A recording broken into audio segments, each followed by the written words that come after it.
Manikandan sir, அதிமுகவும் மாநிலங்களவையில் இந்த மசோதாவிற்கு எதிராக வாக்களித்திருக்கிறார்கள். இது முழுக்க முழுக்க நாங்கள் நன்மை செய்வதற்காகத்தான் கொண்டு வந்திருக்கிறோம், இதுல முஸ்லிம் அல்லாதவர்கள் நியமிக்கப்பட மாட்டார்கள் அப்படிங்கிறதெல்லாம் இந்த நாட்டினுடைய உள்துறை இலாக்கா அமைச்சர் அவையில் சொன்னதுங்க. அதாவது வார்த்தைகளாக சொன்னது.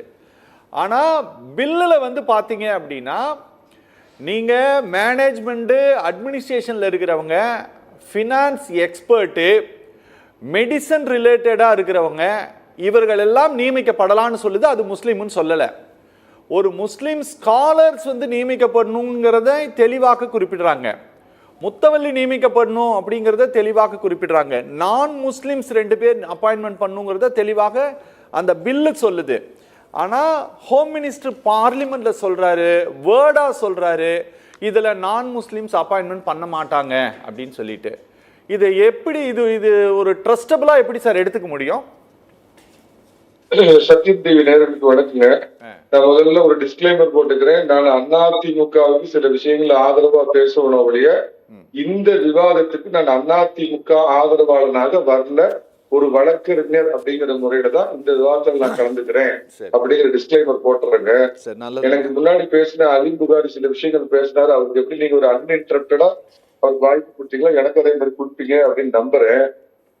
சில வெளிநாடுகள் எல்லாம் பாத்தீங்கன்னா வக்ஃபு போர்டு இருக்குதா அப்படின்னு பாஜக குதர்க்கமான ஒரு கேள்வி கேட்டுச்சு.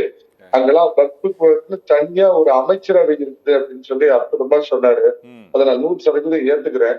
நாளைக்கே சொல்லுங்க வக்ஃபோட கழிச்சுக்கலாம். இந்தியாவிலும் பிஜேபி அரசாங்கத்துக்கு கீழே ஒரு வக்ஃபு மினிஸ்டர் ஒருத்தர் போட சொல்லலாம். அதுக்கு சரியா அவர் கேட்டு சொல்லுங்க. அதே மாதிரி ரெவென்யூ ஜெனரேட் ஆயிருக்குதா அப்படின்னு கேட்டுங்க. இவருக்கு சொன்னார் முஸ்லிம்களுடைய வாழ்க்கை தரம் எந்த அளவுக்கு மோசமா இருக்குன்னு சகோதரர் சொன்னதுல நானும் மாறுபடல. ஏறத்தாழ 9 லட்சம் ஏக்கர் நிலம் உள்ள இந்தியாவிலேயே ஆக பெரிய, அதாவது பாத்தீங்கன்னா இந்தியாவில ரயில்வே டிஃபென்ஸுக்கு அடுத்து 9 லட்சம் நிலத்தை வக்ஃபு வாரியத்துல வச்சிருந்த அதை முறைப்படி ரெவென்யூ ஜெனரேட் பண்ணிருந்தா இந்தியாவில ஒரு ஏழை முஸ்லிம் கூட இருக்க முடியாது சார். அதை கேள்வியா வச்சுட்டு நான் மிக்க என்னோட இதை நான் சொல்றேங்க. இந்தியாவில ஏறத்தாலும் பாத்தீங்கன்னா கிறிஸ்தவ பெருமக்கள் 2% இருப்பாங்க. கிறிஸ்தவர்கள்லாம் சேர்த்துனா ஒரு 4-5% இருப்பாங்க. அவங்க மொத்த சொத்துல பாத்தீங்கன்னா 18% வச்சிருக்காங்க. நீங்க எல்லா டிஸ்ட்ரிக்ட் கலெக்டரேட் முக்கியமான இடத்துல எல்லாம் பாத்தீங்கன்னா ஒண்ணு தேவாலயங்கள் இருக்கும், இல்ல பள்ளிக்கூடம் இருக்கும், அவங்க கண்ட்ரோல் இருக்கிற மருத்துவமனை எல்லாம் இருக்கும். பாஜக அரசாங்கம் மைனாரிட்டிகளுக்கு எதிரான அரசாங்கம் அப்படின்னா இந்த கிறிஸ்தவர்கள் சொத்தை பத்தி முதல்ல ஏதாவது இது வரைக்கும் டிஸ்பியூட் வந்திருக்குதா, இல்ல இது என்னுடைய சொத்தை கிறிஸ்தவ மிஷனரி எடுத்துக்கிச்சுன்னு எந்த இந்தியாவில எங்கேயாவது பிரச்சனை வந்திருக்கா? வராது. என்ன காரணம்? முறைப்படி அவங்களுக்கு டாக்குமெண்ட் இருக்கு. அவங்க வெள்ளக்காரன் காலத்துல அவங்க எல்லா இதுவும் பண்ணாங்க, வாங்கி போட்டாங்க அப்படிங்கறதுல அதுக்கு நோக்கம் தெரிவிக்கல. முறைப்படி அவங்ககிட்ட டாக்குமெண்ட் இருக்குது. அதனால அதை பத்தி தனி மனிதனும் கேள்வி எழுப்ப முடியாது, அரசாங்கமும் கேள்வி எழுப்ப முடியாது, எந்த டிஸ்பியூட்டும் இல்ல. அதை முதல்ல புரிஞ்சுக்கீங்க. அதே மாதிரி உங்களுக்கு தெரிஞ்ச திருச்செந்துறை கோயில்ல மட்டும்தான் இந்த பிரச்சனையா அப்படின்னு இல்ல. கேரளாவில பெரும்பகுதியா முஸ்லிம்களும் கிறிஸ்தவர்களும் வாழக்கூடிய, அதுவும் எனக்கு ரொம்ப பரிச்சயமான எர்ணாகுளத்துல ஒரு 600 குடும்பங்கள் எங்களுடைய சொத்து, நாங்க இருக்கிற வீடு, எங்களுடைய சொத்து எல்லாம் வக்ஃபுக்கு இதுல இருக்குது, வக்ஃபு செஞ்சுட்டாங்க, அதுல இருந்து எங்களை நீக்கணும்னு இன்னைக்கும் உயர்நீதிமன்றத்துல வழக்கு நடந்துட்டு இருக்குது. வழக்கு பிட்வீன் வக்ஃபு போர்டு அகைன்ஸ்ட் கிறிஸ்தவர்கள், கேரள கிறிஸ்தவர்கள். கும்பமேளா சமீபத்துல நடந்த இடமே வக்ஃபுக்கு சொந்தமானதுன்னு சொல்றாங்கன்னு பாஜகவை சேர்ந்த அந்த மாநில யூபி முதலமைச்சர் ஓப்பனா அவர் சொல்றாரு. இதெல்லாம் ஒண்ணுங்க. இப்ப என்ன கேக்குறாங்க சார், அவங்க கொண்டு வர சட்டத்தோட சாராம்சம், உங்ககிட்ட சொத்து இருக்குதா, எந்த விதத்திலயும் அதுல 1 சென்ட் நிலத்தை கூட மாநில அரசோ மத்திய அரசோ நாங்க எடுத்துக்க மாட்டோம். ரெஜிஸ்டர் பண்ணு, ரெக்கார்ட் பண்ணு, உங்ககிட்ட இருக்கிற சொத்தை ரெஜிஸ்டர் பண்ணு, பன்னெண்டு சொத்தை பொது வெளியில நீ எங்களுக்கு இவ்வளவு சொத்து இருக்குது அப்படின்னு சொல்லி வைங்க. உங்ககிட்ட இவ்வளவு சொத்து இருக்குதுன்னா அதுக்கு உரிய டாக்குமெண்ட்டை காட்டு அப்படின்னு அவங்க கேட்கிறாங்க சார். இதுல நான் ஒரே ஒரு விஷயத்தை குறிப்பிட்டு சொல்லிடுறேன். 5973 அரசு சம்பந்தப்பட்ட இடங்கள் வக்ஃபு வாரியத்தின் கீழே இருக்குதுன்னு அந்தந்த மாநில அரசாங்கமும் மத்திய அரசாங்கமும் வக்ஃபு வாரியத்துக்கு, வக்ஃபு கவுன்சிலுக்கு எதிராக இந்தியாவில கேஸ் நடந்துட்டு இருந்தது. 5973 21,618 தனி மனித வழக்குகள் எங்க சொத்தை வந்து வக்பு வாரிய சொத்துன்னு சொல்லி இவங்க அனுபவிச்சுட்டு இருக்காங்க அப்படின்னு தனி மனித வழக்குகள்லாம் நடக்குது. இதுல என்ன சார் இப்ப கொண்டு வந்த அரசாங்கத்தோட திட்டத்துல என்ன நீங்க பண்ணீங்கன்னா பாத்தீங்கன்னா சிஏஏ கொண்டு வரப்ப இதே என்னுடைய நண்பர் அலி புகாரி 2-3 வருஷத்துக்கு முன்னாடி பேசுறப்ப பார்த்திருக்கேன். நம்ம இந்தியாவில் இருக்கிற தமிழகத்துல இருக்கிற முஸ்லிம்கள் எல்லாம் நாடு கடத்த போறாங்க, வெளியே துரத்த போறாங்கன்னு ஒரு பொய் பிரச்சாரத்தை, அநியாய பிரச்சாரத்தை பண்ணீங்க. இன்னைக்கு வந்து சிஏஏ சட்டம் அமலுக்கு வந்து 2 ஆண்டுகளுக்கு மேல தமிழகத்திலேயோ இந்தியாவிலேயோ வாழக்கூடிய ஒரு இஸ்லாமியர் இதனால் பாதிக்கப்பட்டாரா? இதுக்கு யாராவது பதில் சொல்லுங்க. 370 அப்ரிவேஷன் காஷ்மீர்ல போறோம், ஐயோ போச்சு, நாடு துண்டாடப்பட்டுச்சு போச்சு அப்படின்லாம் இதே மாதிரி அந்த அது சிஏ ஷாகித் பாத், இந்த போராட்ட களம் ஷாகித் பாத் அநியாய நாடகம், ரத்த நாடகம் நடத்தினாங்க. ஒரு முஸ்லிம் இதுவரைக்கும் இங்க பாதிக்கப்பட்டிருக்கிறாரா? 370 அப்ரிவேஷனுக்கு அப்புறம் பாத்தீங்கன்னா அற்புதமா அங்க ஒரு இஸ்லாமியர் ஆட்சி பண்ணிட்டு இருக்கிறாரு. அங்க இதுவரைக்கும் இருந்த வக்ஃப் போர்டுக்கு வந்து எந்த வருமானமும் இல்ல. ஆனா இந்த 370 தூக்கினதுக்கு அப்புறம் 400 கோடி அவங்களுக்கு வக்ஃப் போர்டுல வந்து வருமானம் வந்திருக்குது. இதே மாதிரிதான் காமன் சிவில் கோடு, யூனிஃபார்ம் கோடு கொண்டு வராங்க அப்படின்னு சொன்ன உடனே அதுக்கு எதிராக இதே மாதிரி முஸ்லிம் இஸ்லாமிய வாக்கு வங்கியை குறி வச்சு போடுற கபட நாடகம். ட்ரிபிள் தலாக் இப்படிதான் சார் சொன்னாங்க. ட்ரிபிள் தலாக் ஏறத்தாழ 10 கோடி இஸ்லாமிய சகோதரிகள் ஏற்றுக்கொண்டாங்க. ஏதாவது கொஞ்சம் டிஸ்பியூட் இருக்குதா, இல்ல பொய் வழக்கு யாராவது போட்டிருக்காங்களா? அந்த பெண்களுடைய உரிமையை அவங்க காப்பாற்றுகிற அந்த அடிப்படையில வக்ஃபு திருத்தம் கொண்டு வந்திருக்காங்க. அதுல உள்ள ஒரே முக்கிய அம்சத்தை மட்டும் சொல்லிடுறேங்க. 5 வருடமாக ஒரு முஸ்லீமா இருக்க நீங்க வக்ஃபு செய்யணும்னு ஒரு சொத்தை விரும்புனீங்கன்னா நீங்க 5 வருடம் முஸ்லீமா இருக்கணும். அதுல என்ன சார் தவறு இருக்கு? இப்ப என் அண்ணனுக்கு எனக்குள்ள பிரச்சனை இருக்குது, என் அண்ணனுக்கு சொத்தை கொடுக்க கூடாது, நான் திடீர்னு முஸ்லீமா மாறி நான் இந்த சொத்தை வக்ஃபு பண்றேன் அப்படின்னு என்னுடைய பர்சனல் நலத்துக்காக நான் அது பண்ணக்கூடாதுன்னு 5 வருடங்கள் நீங்க ஒரு முஸ்லீமா பிராக்டிஸ் பண்ணணும்னு கேட்கிறாங்க.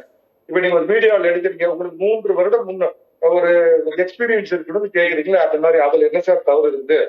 வக்ஃபு செய்யும் சொத்துக்கு உரிமையாளராக இருக்க வேண்டும் சார். இல்லங்க, யார் இவர் 5 வருஷமா இவர் இஸ்லாத்தை தான் பின்தொடர்ந்துட்டு இருக்கிறான்னு யார் சர்டிபிகேஷன் கொடுக்க போறாங்கன்னு கேட்டாங்க. கவர்மெண்ட் பதிலே சார், தனியார் கொடுக்கிற சர்டிபிகேட் எல்லாம் செல்லாது சார். என்ன சார் நீங்க நீங்க இப்படி பேசுறீங்க சார்? அதெல்லாம் இல்ல சார். இதுல நீங்க என்ன சார் நீங்க பதிலே சொல்லல சார். பார்லிமெண்ட்ல யாருமே கேட்கலாம் சார். சட்டத்தோட சாரத்தை இருக்கு சொல்லி நீங்க கேட்கறதுக்கு கடைசியா வரும் சார். அடுத்தது வக்ஃபு செய்யும் சொத்துக்கு நீங்கள் முழு உரிமையாளராக இருக்க வேண்டும். ஏன்னா இத்தனை நாள் என்ன இருந்ததுன்னா நீங்க யூசரா இருந்தா போதும். உதாரணத்துக்கு அரவிந்த் தாட்சன் எனக்கு ஒரு கடையை விட்டுருக்கிறார், வாடகைக்கு எனக்கு விட்டுருக்கிறாருன்னு வச்சுக்கங்க. நான் வந்து என்ன பண்ணுவேன்னா கடையை விட்டு காலி பண்ணுங்கிறப்ப என் சொத்தை நான் வக்ஃபு பண்ணிட்டு போறேன் அப்படின்னு சொன்னா நீங்க எவ்வளவு பெரிய சிக்கல்ல மாட்டுவீங்க. சோ வக்ஃபு செய்யும் சொத்துக்கு நீங்கள் உரிமையாளராக இருக்க வேண்டும் அப்படின்னு ஒரு திருத்தத்தை கொண்டு வராங்க. வக்ஃபு செய்யும் சொத்துல பெண்கள் உரிமை எந்த மணிகண்டன் சார் நீங்க கொஞ்சம் தவறுதலா புரிஞ்சுட்டு இருக்கீங்க. 2013லயே அது மாற்றப்பட்டுருச்சு சார். அப்படியெல்லாம் வாய் வழியாக எழுதி கொடுக்க முடியாது அப்படிங்கறது 13லயே சேஞ்ச் பண்ணிருக்காங்களே. என்ன வாய் வழியா மாற்ற முடியாது? நீங்க இப்ப சொன்னீங்க இல்லையா, ஒரு ஆள் வந்து யூசரா இருக்கிறவரும் சார் முடிச்சிடுறேன். 2013ல அன்னைக்கு இருந்த காங்கிரஸ் கட்சி டெல்லியில இருக்கிற மத்திய அமைச்சகம் செயல்படுற சிஜிஓ காம்ப்ளெக்ஸ் இந்த வக்ஃபு சொத்தை நீ எடுத்துக்கிறது கொடுத்துச்சு. அதான் நடந்தது. அது உண்டா இல்லையா? அது பதில் சொல்லுங்க. மீறி சார் நான் சொல்றேன். அப்ப என்ன கொஞ்சம் பேச விடுங்க. நீ கடைசியா கேட்டு மொத்தமா கேளுங்க. அப்புறம் பெண்களுடைய உரிமை எந்த விதத்திலும் போகாது. அவங்க முறைப்படி அவங்களுக்கான உரிமை தொடர்ந்து கொடுத்திருக்காங்க சார். அகில இந்திய வக்ஃபு கவுன்சிலையோ மாநில வக்ஃபு வாரியத்திலேயோ 2 முஸ்லிம் பெண்கள் கட்டாயமா உறுப்பினர்கள். இதுவரைக்கும் எங்கேயாவது ஒரு முஸ்லிம் பெண்கள் வக்ஃபு வாரியத்திலேயோ சென்ட்ரல் கவர்மெண்ட்ல இருக்கிற வக்ஃபு கவுன்சிலையோ உறுப்பினராக நியமிக்கப்பட்டுள்ளார்களா? இருக்காங்க சார். என்ன சார் நீங்க சார் தப்பா சொல்றீங்க சார். சார் கவுன்சில்ல 2 முஸ்லிம் பெண்கள் இருக்காங்க சார். இருக்காங்க சார். இருக்காங்க சார். தெரிஞ்சு படிச்சிட்டு பேசுங்க சார். சென்ட்ரல் வக்ஃப் கவுன்சில்ல ஏற்கனவே 2 முஸ்லிம் உமன் இருப்பாங்க. இப்போ ஒண்ணு புதுசா கொண்டு வரல. ஒரு உதாரணத்துக்கு சொல்லுங்க. ஒரு உதாரண பேர் சொல்லுங்க. மாநில யூ நேம் இட் அல்புதாரி சொல்லுங்க. அத சொல்லுங்க சார். சென்ட்ரல் கவுன்சில்ல 2 முஸ்லிம் உமன் சட்டம் சார். அது இருக்காங்க சார். ஐயா மாத்த கூடாது. உங்க தமிழ்நாட்டை பத்தியே பேசுவோம். தமிழ்நாட்டு வக்ஃபு வாரியத்துல எத்தனை முஸ்லிம் பெண்கள் இருக்காங்க பேர் சொல்லுங்க. Name doubt. ஒரு 5 நிமிஷம் டைம் எடுத்துக்கங்க. Name doubt. என்னவா சார் சார் சார் ஆல்ரெடி இருக்காங்க சார். அது சட்டம் சார். அது தமிழ்நாடு வக்ஃபு வாரியத்துல எத்தனை முஸ்லிம் இருக்காங்க பேர் சொல்லுங்க. இருப்பாங்க ஆல்ரெடி. தமிழ்நாட்டை சொல்லுங்க சார். தமிழ்நாட்டுல எத்தனை பேர் இருக்காங்க போட்டாங்களா சொல்லுங்க இல்லையா? பெண்கள். என்ன சார் இவரு விவரம்? இப்ப நீங்க சட்டம் போட்டுட்டு கூட போடுவாங்க போடாம இருப்பாங்க வேற விஷயம். சார், இங்க நான் அதை ரெண்டு பத்தி member பேசுறேன். இருக்காங்க சார். அனுமதிக்கத்தக்க விதம். சார் இங்க மாநிலத்துல 2 பேர் இருக்காங்க சார் மெம்பர்ஸ். சார் அவர் என்ன சொல்ற அவங்க அச்சு புகாரி சொல்ல சொல்லுங்க சார். 2 பேர் நெட்ல எடுத்து கண்டுபிடிச்சு யாரு சார் நீங்க நீங்க நீங்க நீங்க என்ன பேசுனீங்க? போட்டிருக்காங்களா இல்லையாங்கறத பத்தி பேசுனீங்களா? சட்டத்தில் இடம் இருக்கா இல்லையான்னு பேசுனீங்களா? சட்டத்தில் இடம் இருக்குன்னு நான் சொல்லிட்டு இருக்கேன். தமிழ்நாட்டுல இருக்கிறாங்க போட்டாங்களா இல்லையான்னு நீங்க பேசல. சட்டத்தில் இடம் இருக்கிறதா இல்லையா? சென்ட்ரல் வக்ஃப் கவுன்சில்ல ஏற்கனவே 2 முஸ்லிம் பெண்கள் இருப்பதற்கான இடம் இருக்கிறது. நீங்க என்னமோ புதுசா வந்து செஞ்ச மாதிரி சொன்னீங்க. அதத்தான் இல்லன்னு.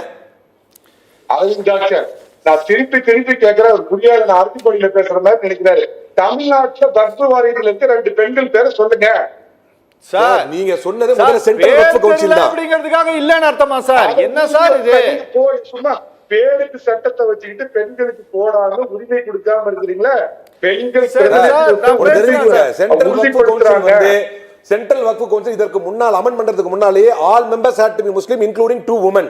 ஸ்டேட் வக்ஃப் போர்டுல வந்து up to 2 elected muslim MPs are at least 2 women. நான் திருப்பி தமிழ்நாட்டுல இருக்கிற நீங்க முஸ்லிம்களுக்கு பெண்களுக்கு உரிமை கொடுத்து பேசுறீங்க. எம்பி நவாஸ் ஷரீப் ஐயா நவாஸ் ஷரீப் இருக்கிறார். அந்த வக்ஃப் வாரியத்தில் இருக்கிற 2 முஸ்லிம் பெண்களுடைய பேர் சொல்லுங்க. தைரியம் இருந்தா நேரா சொல்லுங்க. இல்லனா ஒரு முஸ்லிம் எம்பி பெண் பேரை சொல்லுங்க. நீங்க பாராளுமன்றத்துல அப்படி பார்த்தா போடாதத பத்தி பேசிட்டு இருக்கீங்க. சட்டத்துல இடமே தராத பத்தி நீங்க பேசிட்டு இருக்கீங்க. சட்டத்துல இடம் இருக்கு. சார் கொஞ்சம் இணைப்புல இருங்க சார். கொஞ்சம் இணைப்புல இருங்க சார். கொஞ்சம் இருங்க சார். கொஞ்சம் இருங்க.